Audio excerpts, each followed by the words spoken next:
परमो धर्म की आचार्य गुरुवर श्री ज्ञान सागर मुनि महाराज की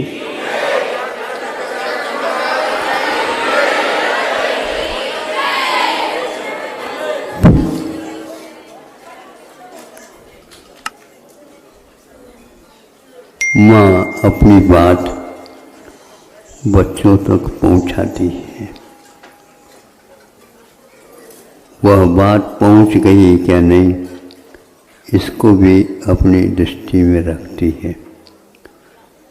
यदि कम मात्रा में पहुँच गई है तो उस मात्रा को भी बढ़ाने का प्रयास करती है। और भी बातें वह हमेशा हमेशा अपने बच्चों के लिए जो वानप्रस्थ आश्रम में है माँ, किंतु उस नन्हे बच्चों को भी वह इस ढंग से तैयार कर रही है।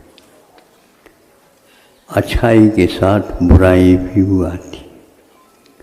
दीपक जलता है तो प्रकाश मिलता है, लेकिन धुआं भी होता है। धुआं न हो इस प्रकार का प्रयास हमेशा हमेशा वह प्रयास करती रहती है। फिर भी धुआं होना अनिवार्य। हाँ, भिन्न भिन्न दीपकों की धुआं भिन्न भिन्न हुआ करती है। वो बनती कोशिश कास्टिक तेल का न दीपक जला करके, किंतु वह आरती के माध्यम से उस वातावरण को शुद्ध करती रहती है, ताकि धुआं हो भी जाए, आँखों में पहुँच जाएगी, वह ठीक बन जाती। ऑक्सीजन का, प्राणवायु का विस्तार उस कमरे में हो, ये देखा जाता। ये सब बातें उसके विकास के लिए करती रहती। उस समय पर वह मेवा मिठाई भी दिखाती रहती ताकि वह अन्यत्र कोई चीज़ खा न सके। लेकिन फिर भी बच्चे बहुत होशियार रहते हैं। होशियार तो होना ही चाहिए ना, बोलो, होशियार होना चाहिए। लेकिन जब आप जिस अर्थ में कह रहे हैं, फिर भी बच्चे बहुत होशियार होते हैं। उस होशियारी को भी दूर करने का वो प्रयास करते और बैठे बैठे अपनी गोद में से बच्चों को नीचे रखे अपने काम करने लगे। फिर इसके उपरांत आकर पुनः बच्चों को देना चाहती थी तो एकदम दृष्टि में आ गए। क्या आ गई? अब उत्तर मिलेगा। उसी समय पर बच्चा भी होशियार होता है, उसने भी देख ली, माँ ने मुझे देख लिया। अब क्या करें? दोनों ने दोनों को देख लिया। अब वह बिल्कुल घबराने लगा लड़का कि अब क्या होगा, क्या पता होगा तो वही मरम्मत। क्यों हंस रहे हो? मरम्मत जानते हो? उसमें ये है, मरम्मत का अर्थ है मरोमत, जीव अक्षर से। अब वह अपनी आंखों से रानी दुर्गावती बन गई। वो घबराने लगा, अब क्या कर, क्या पता। अब इसमें कौन सी सेक्शन है? पहले आंखें सिखाएं। किसी को न देखे हुए वह एकदम थूकता तो वहाँ पर क्या था? मिठाई और कोई खाना नहीं था, किंतु काली मिट्टी थी। सुन रहे हो? मिट्टी खिलाना सिखाती है क्या? नहीं। यह है माँ की विशेषता। यदि नहीं रखता है तो इस प्रकार हमेशा के लिए उसने मिट्टी का त्याग किया। और आप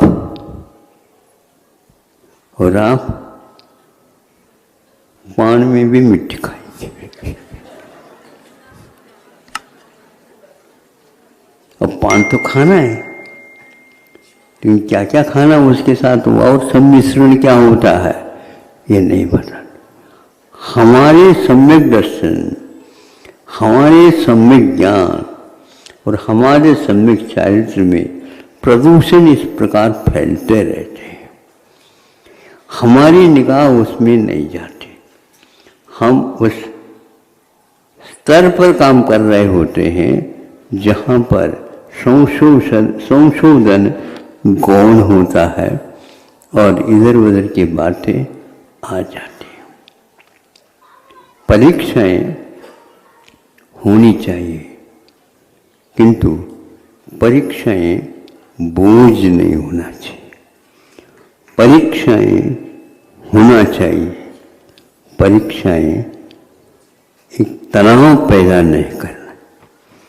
परीक्षाएं हो किंतु मात्सर्य इर्द गिर्द न आए। छोटा दीपक भले हो किंतु उसके पास बहुत दूर से दौड़ते हुए रात आती है, लेकिन उसके बाद वह सामने और आ नहीं सकती, भले ही छोटा दीपक क्यों ना हो। पक्की बात है, जिस गति से आती है उसी गति से वह भाग भी जाती है। इसी प्रकार हम अपने शिक्षण काल में हम अपने बोध को विकसित कर रहे हैं, उस काल में संशोधित भी करते चले और वह किसी भी प्रकार से दूषित ना हो। प्रकाश के साथ साथ वह आरोग्य का भी ध्यान रखा करते हैं। वह प्रकाश मिल रहा है, सब कुछ मिल रहा, लेकिन यदि आरोग्य के लिए कारण न बन करके रोग के लिए कारण होता है तो वह गलत होता है।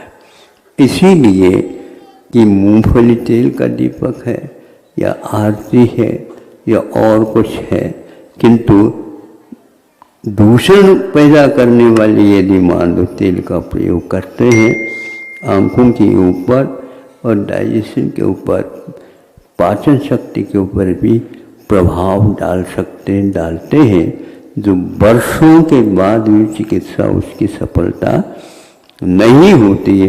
ये सब आप लोगों की असावधानी है, ज़्यादा तो हम नहीं बताना चाहते, क्योंकि आप और थोड़े से सीख करके आइए, समय को ध्यान में रख करके। मेरे पास घड़ी रखने की अपेक्षा से घड़ी की ओर भी आप अपना ध्यान रखिएगा। मुझे बांधना पड़ेगा,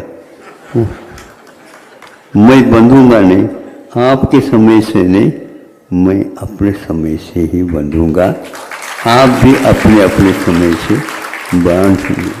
अहिंसा परमो धर्म की।